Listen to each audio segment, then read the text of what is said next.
1, 2, 3, 4.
Buckle up, guys. It's not over yet. It's story time now. You want to hear a little story about the time I met Ben Folds? Who doesn't want to hear about the story when anybody met Ben Folds? It was June 4th, 1996.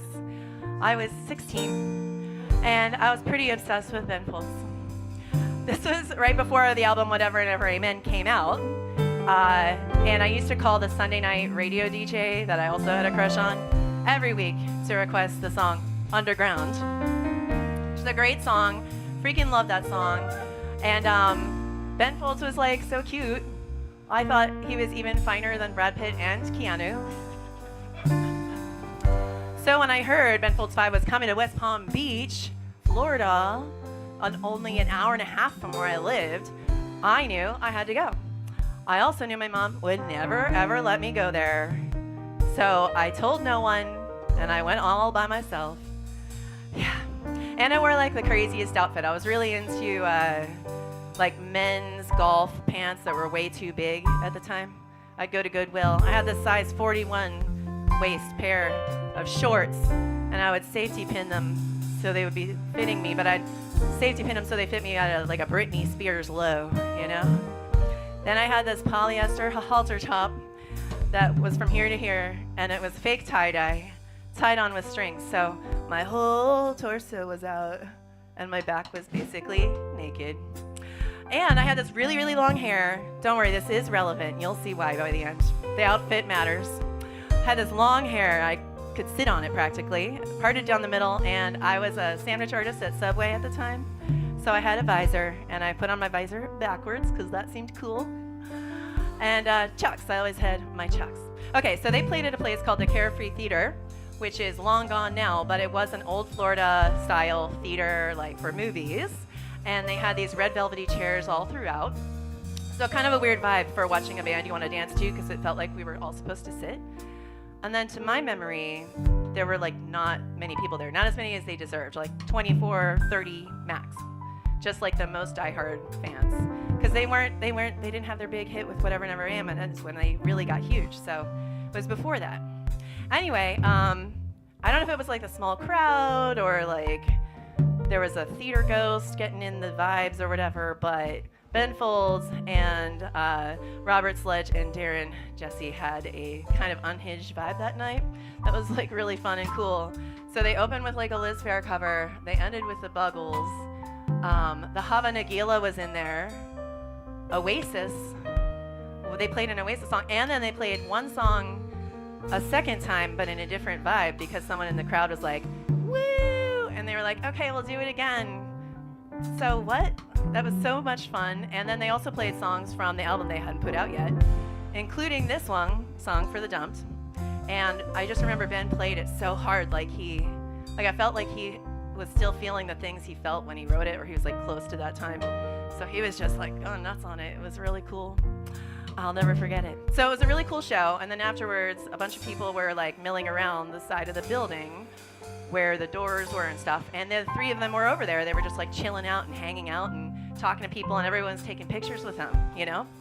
But it was 1996, right? So there's no phones. There's no digital camera even. This is people with regular film cameras. And I did not think to bring a disposable camera or anything like that with me. So I almost left, but then I was like, I don't know. I got the verve in me. Also a 90s band. I thought just because I don't have a fancy camera doesn't mean I should give up this fancy experience, right? So anyway, I go over there and I wait my turn. And I'm like waiting and waiting and waiting. And then finally it's my turn. And Darren was like, "Oh, where's your camera? Go over there." I said, "I don't have a camera. I just wanted to say hi." And he's like, "Oh, no." He was having none of it. He was like, he pulled out this hand flyer, and it's like a handbill flyer from his pocket. And he turned it over and he got a Sharpie and he's like, "Go stand with Ben." And I'm like, oh my God, he's gonna like draw us? Like what? So I go over there and I stand with Ben and I'm all like canoodling with Ben Folds. Like, I don't think I said words. I don't remember anything but what happened. I don't know what I said. Anyway, so he's drawing us. It looked like in great detail. And then the other guy, Robert, was like looking over his shoulder and being like, "Oh, you guys are getting married. Oh, you're gonna have all these babies." And I was just like, oh my God, it was like the best moment, you know? I was so happy. And then the moment was over. And they all signed it and they gave it to me. And I didn't bring the actual artifact tonight because it is in tatters at this point, but I brought up a picture of it. Do you want to see what it was that they gave to me?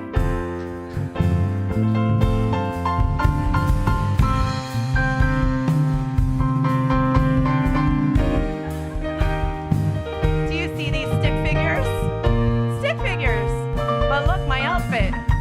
The low shorts, the teeny tiny triangle top, and my Subway visor. And up here, you can't really read it from where you are, but when Robert signed it, he said, "Gives his blessing." So this is my document, basically, that I did get married to Ben Folds. And chronologically, I am his second wife.